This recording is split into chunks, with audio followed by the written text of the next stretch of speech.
साहित्य एक दर्पण में आप सभी का स्वागत है। आज हम एक लेख पढ़ेंगे जिसका नाम है पानी रे पानी और इस लेख के लेखक है अनुपम मिश्र जी।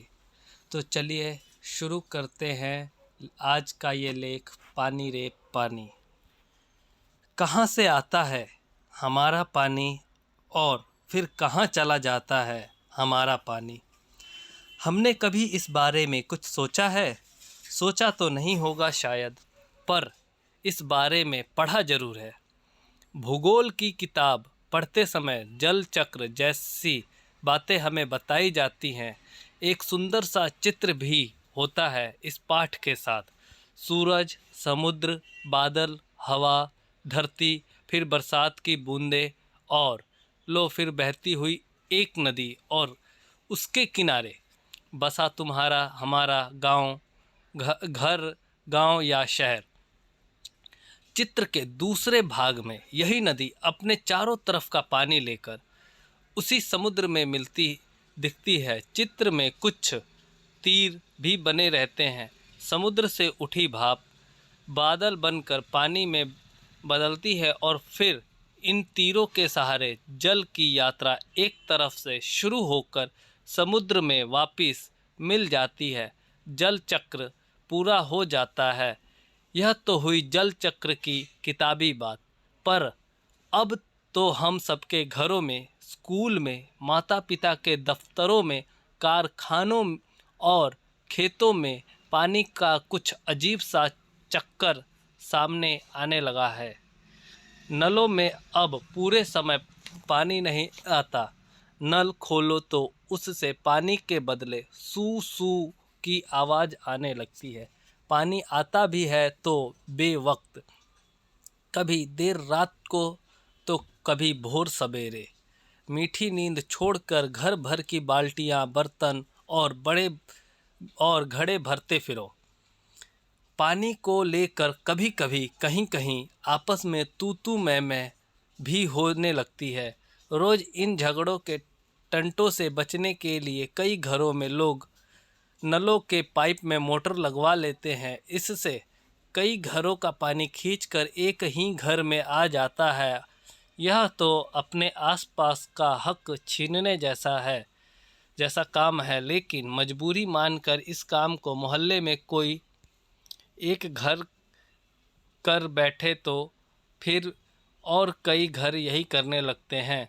पानी की कमी और बढ़ जाती है। शहरों में तो कई चीज़ों की तरह पानी भी बिकने लगा है।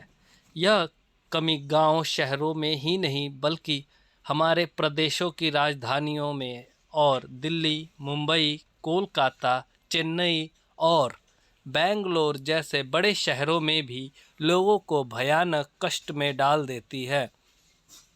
देश के कई हिस्सों में तो अकाल जैसी हालत बन जाती है।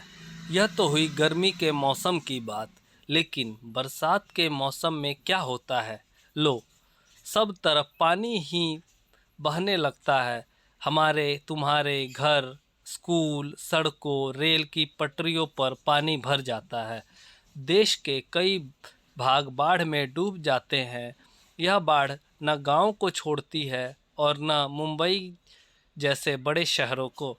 कुछ दिनों के लिए सब कुछ थम जाता है, सब कुछ बह जाता है। ये हालात हमें बताते हैं कि पानी का बेहद कम हो जाना और पानी का बेहद ज़्यादा हो जाना, यानी अकाल और बाढ़ एक ही सिक्के के दो पहलू हैं। यदि हम इन दोनों को ठीक से समझ सकें और संभाल लें तो इन कई समस्याओं से छुटकारा मिल सकता है। चलो थोड़ी देर के लिए हम पानी के इस चक्कर को भूल जाएं और याद करें अपनी गुल्लक को। जब भी हमें कोई पैसा देता है, हम खुश होकर दौड़कर उसे झट से अपनी गुल्लक में डाल देते हैं। 1 रुपया, 2 रुपया, 5 रुपया, कभी सिक्के तो कभी छोटे बड़े नोट, सब इसमें धीरे धीरे जमा होते जाते हैं। फिर जब कभी हमें कुछ पैसों की ज़रूरत पड़ती है तो इस गुल्लक की बचत का उपयोग कर लेते हैं। इसी तरह हमें एक हक की बात दी गई है, पहले इसे ज़रा पढ़ लेते हैं। हक की बात। आज़ादी के बाद पिछले 60 वर्षों में दिल्ली में पानी की औसत मांग या खपत लगभग 3 गुना बढ़ गई है, पर झुग्गी बस्तियों को अभी भी औसत खपत का 30% पानी ही मिल पाता है। जब ज़रूरत के हिसाब से लोगों को पानी नहीं मिलता तो उनके हक छीनते हैं। हमारे समाज में ज़रूरतों से जुड़े और कौन से मुद्दे हैं जहां हमें बराबरी का बंटवारा नहीं दिखाई देता और कई लोगों का हिस्सा छीन कर कुछ लोगों को दे दिया जाता है। कक्षा में और घर पर बड़ों के साथ चर्चा करो। तो देखिए, इसमें हमें चर्चा करने के लिए बोला गया है, तो इस विषय में हम बाद में चर्चा करते हैं। पहले हम अपने लेख को पूरा करते हैं। हमारी यह धरती भी इसी तरह की एक खूब बड़ी गुल्लक है। मिट्टी की बनी एक विशाल गुल्लक में प्रकृति वर्षा के मौसम में खूब पानी बरसाती है। तब रुपयों से भी कई गुना कीमती इस वर्षा को हमें इस बड़ी गुल्लक में जमा कर लेना चाहिए। हमारे गांव में, शहर में जो छोटे बड़े तालाब, झील आदि वे धरती की गुल्लक में पानी भरने का काम करते थे। इनमें जमा पानी जमीन के नीचे छिपे जल के भंडार में धीरे धीरे रिस कर छन कर जा मिलता है। इससे हमारा भूजल भंडार समृद्ध होता जाता है। पानी का यह खजाना हमें दिखता नहीं, लेकिन इस खजाने से हम बरसात का मौसम बीत जाने के बाद पूरे साल भर तक अपने उपयोग के लिए घर में, खेतों में, पाठशाला में पानी निकाल सकते हैं।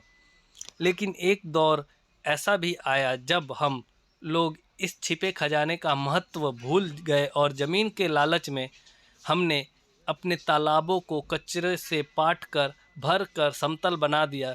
देखते ही देखते इन पर कहीं मकान, कहीं बाजार, स्टेडियम और सिनेमा आदि खड़े हो गए। इस बड़ी गलती की सज़ा अब हम सबको मिल रही है। गर्मी के दिनों में हमारे नल सूख जाते हैं और बरसात के दिनों में हमारी बस्तियां डूबने लगती हैं। इसलिए यदि हमें अकाल और बाढ़ से बचना है तो अपने आसपास के जल स्रोतों की, तालाबों की और नदियों आदि की रखवाली अच्छे ढंग से करनी पड़ेगी। जल चक्र हम ठीक से समझें। जब बरसात हो तो उसे थाम लें, अपना भूजल भंडार सुरक्षित रखें, अपनी गुल्लक भरते रहें, तभी हमें ज़रूरत के समय पानी की कोई कमी नहीं आएगी।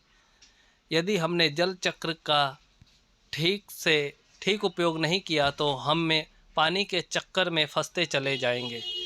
इसी के साथ यह लेख समाप्त होता है। अनुपम मिश्र ने इस लेख के माध्यम से हमें पानी के महत्व को समझाया है और यहाँ इन्होंने कुछ हक की बात कही थी जिस पर चर्चा करने के बारे में अनुपम मिश्र जी ने कहा है। तो इस विषय पर अगर हम चर्चा करें तो हमें यह पता चलता है कि पहली बात तो ये, पानी हम सबके लिए अनमोल है। पानी के बिना हम बिल्कुल जीवित नहीं रह सकते। भोजन के बिना हम बेशक काफ़ी समय तक जीवित रह सकते हैं, किंतु पानी के बिना हम नहीं जीवित रह सकते, क्योंकि भूख को दूध आदि से मिटाया जा सकता है, लेकिन प्यास को दूध या दही या किसी प्रकार के जूस के जरिए नहीं मिटाया जा सकता। इसीलिए पानी हमारे लिए अत्यंत आवश्यक है।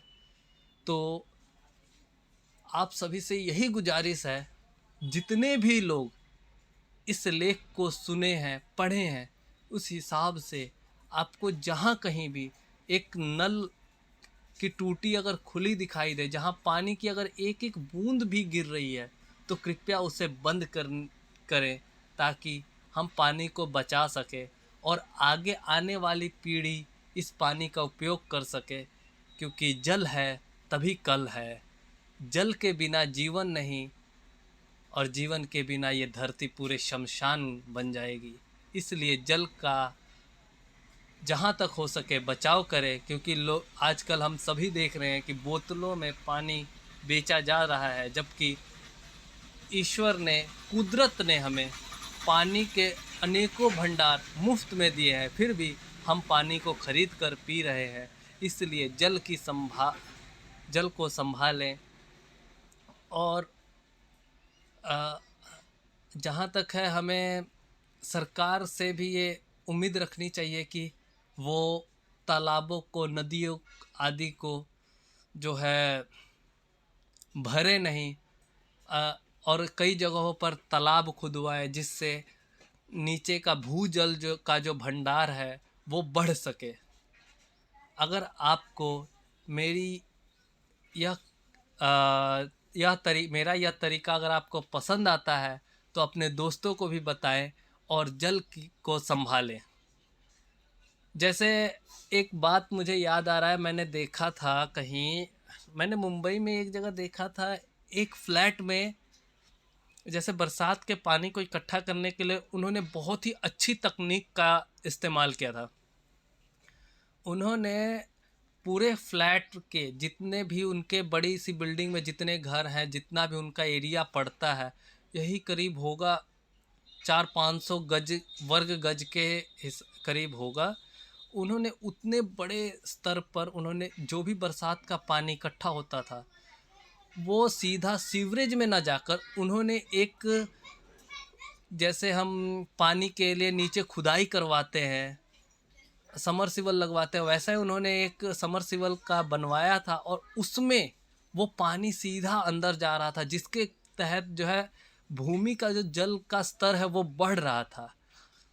तो अगर हम जब भी, हमें भी ऐसा कुछ करना चाहिए जिससे जो है भूजल जो है स्तर बढ़ता जाए। जैसे कई जगहों पर सरकारी बिल्डिंगें जो बनी हैं, वहाँ आसपास काफ़ी सारा एरिया जो है वैसे फालतू पड़ा होता है और पानी जो है वेस्ट, जो है बरसात का पानी वेस्ट जो है सीवरेज में जाता है। तो उस पानी को वैसे ही अगर हम किसी एक जगह पर इकट्ठा करके सीधा भूजल में करें तो भूमि का जो जल है वो, उसका स्तर काफ़ी ज़्यादा ऊंचा हो सकता है।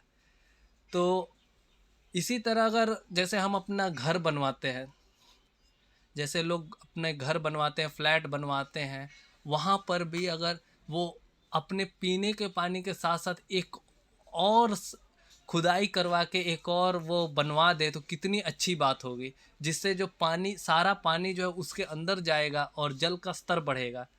इसी के साथ मैं अपनी वाणी को विराम देता हूँ। तो अगर आपको यह लेख अच्छा लगे तो इसे लाइक, शेयर एंड सब्सक्राइब करें। और अगर आप मेरी इस बात से संतुष्ट हों या अगर आपको इसमें कुछ भी अच्छा लगे तो अपने दोस्तों को, अपने परिवार के लोगों को अवश्य बताएं। कम से कम 5 लोगों को इसके बारे में ज़रूर बताएं और उन्हें भी आगे इस बात को बताने के लिए कहें और इस चेन को बढ़ाएं। जैसा कि हमने कई बार फिल्मों में भी देखा है, जैसे वो बोलते हैं आप किसी और आगे 3 लोगों की मदद कीजिए, वो आगे 3 लोगों की मदद करें। इसी तरह से इस बात को ऐसे ही फैलाइए ताकि इस बात को हर कोई जान सके और पानी को बचाया जा सके। धन्यवाद।